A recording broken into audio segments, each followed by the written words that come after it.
Oh, well, you get this, don't you? Look, there I am hiding under the truck trying to do some real work, and my mate Bluey Boyle's come past, and I know why he's come past because he's probably heard there's a carton in the fridge. But this is good timing because, as you know, I've been using Lanotec forever.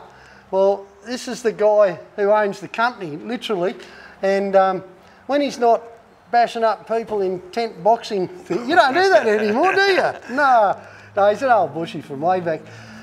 Probably that's where the Lanotec connection comes in, but I figured why not take advantage of this? You can get it from the sheep's mouth himself.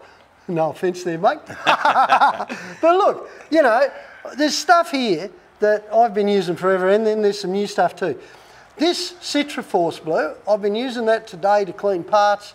I love it because I can stick my hands right in there.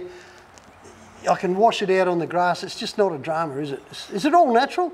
Everything here is natural. One's from a sheep and one's from an orange, so to speak. Yeah. I was watching a clip the other day because I was a driller for a while, and the blokes were using Lanotec for the ends of the drill pipes to protect it, keep it all lubricated. Exactly, and that's going to be a huge market for us. And one of the biggest problems with the oil and gas industry is all this testing, the inspections. Yeah. So the removal of the greases, the current grease compounds, inspecting it, reapplying. Yeah. With what I set out to prove over there with our product, simply spray it on. After a period of 4 or 5 months when it comes up to inspection, you simply undo the cap, visually look at it and do it back up. Yeah. It's a time saving, cost saving, and an environmental saving. Read between the lines, folks.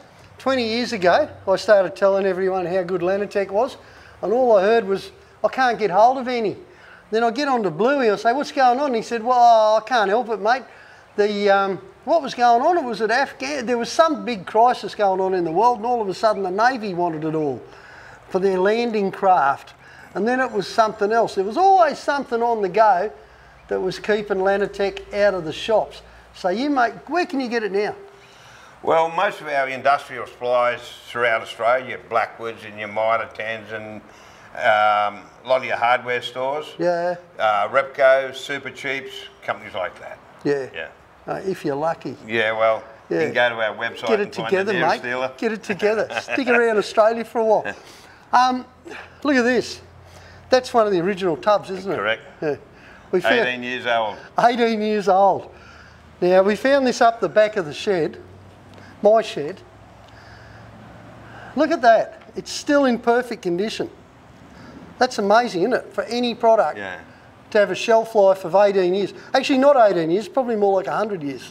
Probably would be, because in the old days, or going back 18 years ago, 15, 18 years ago, I actually bought wool grease off the Defence Force. Oh, did you? Yeah. Oh, you bought it off them? Yep, with surplus stock, and in them days they used to call it tropic because they used to protect their weaponry up in New Guinea in the Second World War. Righto. But the biggest problem was getting rid of it, getting it off those old 303s. Which is exactly the problem you want if you're going to lube up the bottom of your four-wheel drive, which I'm going to be doing pretty soon anyway because we're getting the truck ready for another trip. And so my choice there, I always used to use the heavy duty. Then you came out with the UP.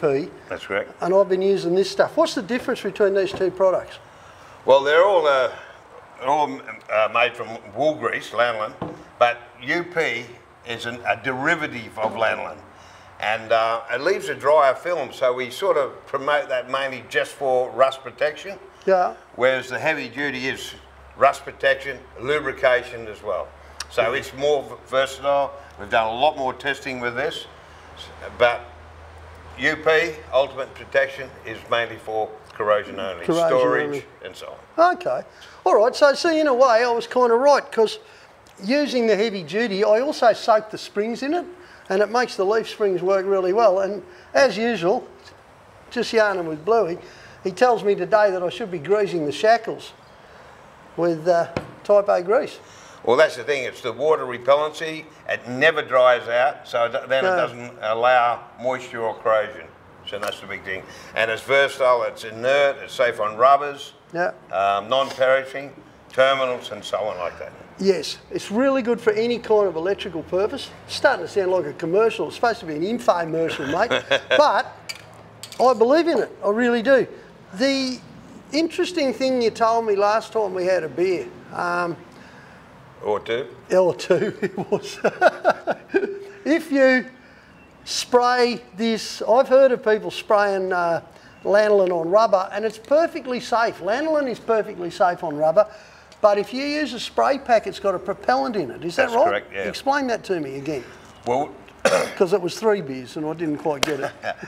to liquefy the grease, we use a solvent, but the solvent is a paraffin, evaporative paraffin, which is probably the most environmentally friendly of all the petroleum hydrocarbons.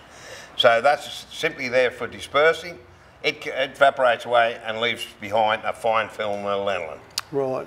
And this is our lightest grade. This is probably my favourite, general purpose. You know, if I spray it on that wall there and come back in 20 years' time, it's still going to be there. Yes. But for the really harsh environment, we go more to our marine grade.